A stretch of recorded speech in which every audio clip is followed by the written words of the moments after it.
Bing Crosby was an American singer, actor, television producer, radio personality, and entrepreneur. He is widely regarded as one of the most popular and influential musical artists of the 20th century worldwide. Crosby was known for his smooth vocals, and he played a significant role in the development of the traditional pop music style. Bing Crosby, a crooner with an unmistakable voice, was born Harry Lillis Crosby on May 3, 1903, in Tacoma, Washington. He was the fourth of 7 children to Catherine Harrigan and Harry Lincoln Crosby, a brewery bookkeeper. He acquired the nickname Bing, inspired by a character named Bingo from the comic strip Bingville Bugle. Although he pursued law studies at Gonzaga University in Spokane, Crosby's true passion lay in drumming and singing with a local band. During the early 1930s, Crosby's brother Everett sent a recording of him singing "I Surrender, Dear" to the president of CBS. This led to 20 consecutive weeks of Crosby's live performances from New York being broadcast over the national radio network.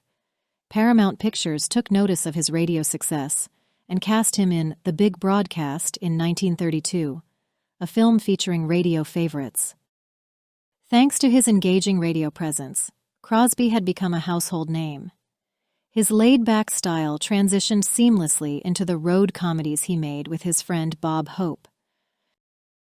He starred in a series of iconic films.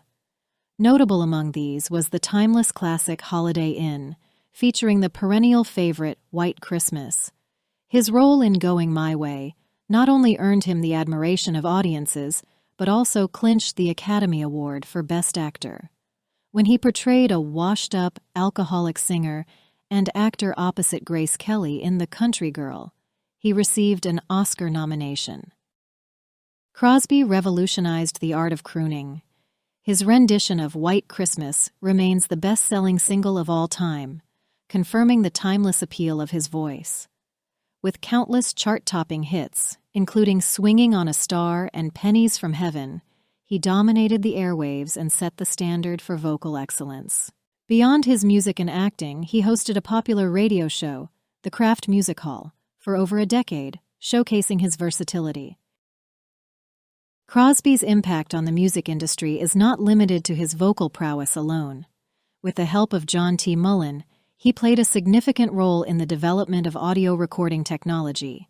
He was an early adopter of magnetic tape recording, which allowed for better sound quality and editing capabilities compared to earlier technologies. Crosby advocated for the introduction of this recording technology in his radio shows, a move that didn't sit well with CBS. The reluctance at CBS stemmed from a prevailing belief that recorded material lacked the quality of live broadcasts. Motivated by the desire for flexibility and freedom, Crosby sought to develop recordings that would liberate both himself and fellow artists from the constraints of being in a specific location at a designated time. This innovation also offered opportunities for artists to experiment and perfect their craft in the studio. Crosby was also a philanthropist with a deep commitment to various charitable causes.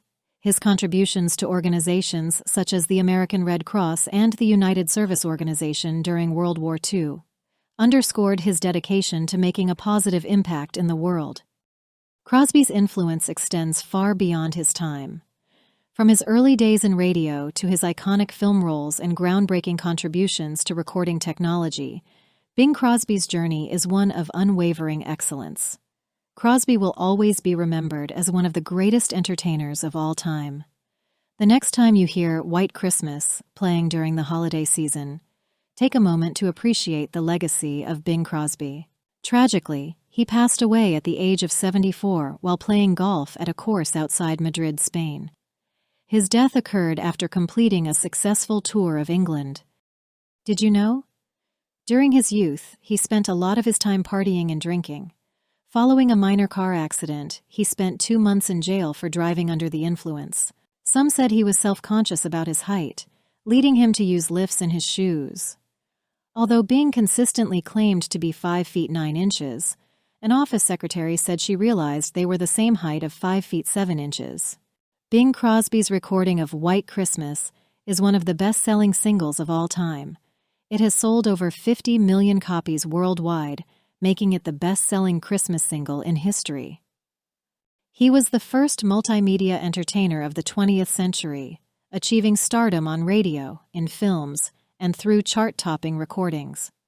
With an impressive 38 number-one singles, he surpassed even Elvis Presley and the Beatles in this regard. Crosby was an avid and skilled golfer. He not only played the sport regularly, but also hosted the Bing Crosby Pro-Am golf tournament, which later became the AT&T Pebble Beach Pro-Am, an event still held annually.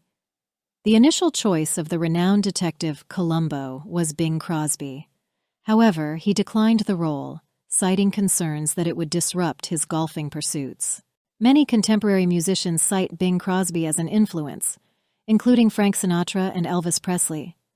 His relaxed, smooth vocal style and innovative use of the microphone helped shape the course of popular music. In the late 1950s, Crosby, alongside Frank Sinatra, co-founded United Western Recording Studios in Hollywood. This establishment was Hollywood's most advanced recording space at the time. The Los Angeles-based studio boasted impeccable acoustics that continue to be utilized today. Crosby played a key role in the construction of the Del Mar racetrack in Del Mar, California, which opened its gates in 1937. On the inaugural day, he personally collected tickets from attendees. He had 4 sons with singer Dixie Lee: Gary, Philip, Dennis, and Lindsay. He had 2 sons and 1 daughter with actress Katharine Grant: Harry, Nathaniel, and Mary. Together with his second wife and younger children, he appeared in television commercials endorsing Minute Maid orange juice, a venture fueled by his substantial ownership of stock in the company. For Dallas fans, the character who shot J.R. Ewing was Kristen Shepard, portrayed by actress Mary Crosby, Bing Crosby's daughter. Larry Havis prevented a kidnapping attempt on one of Bing's children outside the El Capitan Hollywood Palace Theater on the day the 1965 Christmas show was recorded. His voice holds the record for the highest number of electronic recordings in history. He received 3 stars on the Hollywood Walk of Fame in Hollywood, California, 1 for motion pictures at 1611 Vine Street, another for radio at 6769 Hollywood Boulevard, and the 3rd for recording at 6751 Hollywood Boulevard. In his will, he included a provision stipulating that his sons were not entitled to access their inheritance funds until reaching the age of 65. Despite this clause, their financial needs were already well provided for through a trust fund. All 4 sons continued to receive financial support from this fund until their respective deaths.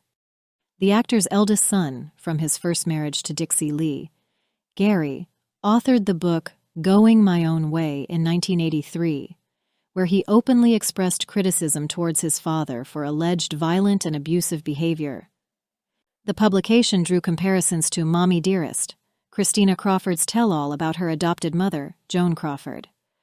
Son Philip contested Gary's portrayal of their father and strongly condemned his older brother's book. In later years, Gary admitted to exaggerating the severity of certain incidents. On the day of his passing, he completed a full round of 18 holes of golf, achieving a commendable score of 85 and securing victory in the match. Exiting the 18th green at the La Moraleja Golf Club in a suburb of Madrid, Spain, he experienced a massive heart attack. Initial reports stated his last words as, "That was a great game of golf, fellas." However, according to biographer Gary Giddens, Crosby's final words were, "Let's go get a Coke." His final television appearance occurred in Bing Crosby's Merry Old Christmas in 1977, recorded in London. The broadcast took place in the USA on November 30, 1977, after his passing, and in the United Kingdom on December 24, 1977. This show featured a memorable duet between Crosby and David Bowie. On December 8, 2006, the Met Theater in downtown Spokane, Washington, where he spent his youth and performed with the Musicalators in 1925, underwent a renaming and became the Bing Crosby Theater. Originally constructed in 1915, the venue holds historical significance in his early career. Upon his passing in 1977, he held the title of the highest-selling recording artist of all time. He was interred at Holy Cross Cemetery, Culver City, California. I'll keep singing till I die. Bing Crosby.